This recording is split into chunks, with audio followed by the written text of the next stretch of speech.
Turkish drama industry ने तारीख पर मबनी सीरीज बनाकर पूरी दुनिया में मकबूलियत हासिल की है। कार्लिश उस्मान और सुल्तान सलाहुद्दीन अय्यूबी दो ऐसी सीरीज हैं जिन्होंने इस्लामी तारीख के दो अजीम हीरोज़ को पेश किया। लेकिन सवाल ये है कि कौन सी सीरीज ज़्यादा मुस्तनिद, कामयाब और अवाम में ज़्यादा मकबूल हुई। आइए एक तफसीली जायज़ा लेते हैं। पस्सी मंज़र और कहानी का जायज़ा। कोरलिश उस्मान सल्तनत उस्मानिया के बानी उस्मान गाजी की ज़िंदगी और उनके जहाद पर मबनी है। ये सीरीज़ तीरीलीश अर्तगरल का तसलसल है और उसमें दिखाया गया है कि कैसे उस्मान बे ने मंगोलों, बाज़ंतीनियों और गिदार तुर्क सरदारों से लड़कर एक अजीम सल्तनत की बुनियाद रखी। सुल्तान सलाहुद्दीन अय्यूबी सीरीज़। ये सीरीज़ अजीम मुसलमान फ़ातिह सुल्तान सलाहुद्दीन अय्यूबी की ज़िंदगी पर मबनी है। इसमें दिखाया जाता है कि किस तरह उन्होंने अपनी बहादुरी, तदब्बुर और दानिशमंदी से सलीबियों को शिकस्त दी और बीतुल मुक़द्दस को आज़ाद कराया। अब बात करते हैं हकीकत और तारीखी हैसियत की। कोरलिश उस्मान में तारीखी हक़ाइक़ को कई मकामात पर ड्रामाई और ख़याली रंग दिया गया है।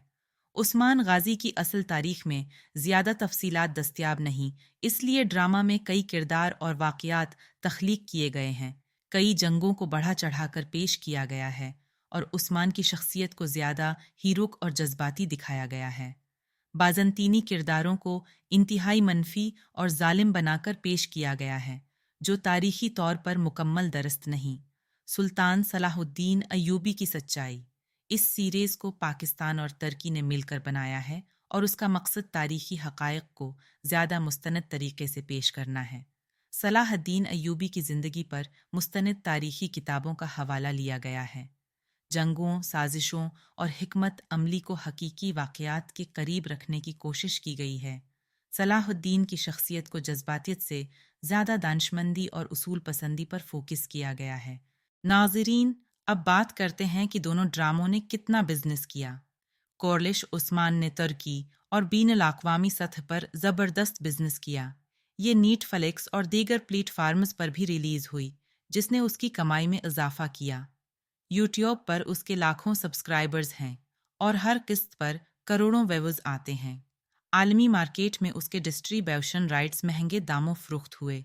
दूसरी जानिब सुल्तान सलाहुद्दीन अय्यूबी सीरीज़ अभी नई है और उसकी कमाई का मुकम्मल डेटा दस्तयाब नहीं। पाकिस्तान और तुर्की में उसे बहुत पसंद किया जा रहा है, लेकिन उसे आलमी सतह पर वो कामयाबी नहीं मिली जो कोरलिश उस्मान को मिली। चूँकि ये एक मुश्तरका प्रोजेक्ट है, इसलिए उसकी मार्केटिंग और बिजनेस मॉडल अभी तरक्की के मराहिल में है। नतीजा, बिजनेस के लिहाज से कोरलिश उस्मान ज़्यादा कामयाब रहा है क्योंकि ये कई सीजन्स पर मुश्तमिल है और उसका फ़ैन बेस बहुत बड़ा है, जबकि सुल्तान सलाहुद्दीन अय्यूबी अभी अपनी पहचान बना रहा है। अवामी मकबूलियत की बात की जाए तो कोरलिश उस्मान तुर्की, पाकिस्तान, अरब ममालिक और यूरोप में बेहद मकबूल है। दूसरी तरफ सुल्तान सलाहुद्दीन अय्यूबी सीरीज़ पाकिस्तान और तुर्की में ज़बरदस्त पजीराई हासिल कर रही है, मगर आलमी सतह पर अभी उसे वो कामयाबी नहीं मिली। हतमी फ़ैसला ये है कि अगर आप हकीकत और तारीखी सच्चाई को तरजीह देते हैं तो सुल्तान सलाहुद्दीन अय्यूबी ज़्यादा मुस्तनद है, जबकि अगर आप एक्शन, फ़क्शन और जज्बाती कहानी देखना चाहते हैं तो कोरलिश उस्मान ज़्यादा एंटरटेनिंग है। आखिर में ये नाज़रीन पर मुनहसर है कि वो हीरोई फ़क्शन को पसंद करते हैं या तारीखी हकीकत को।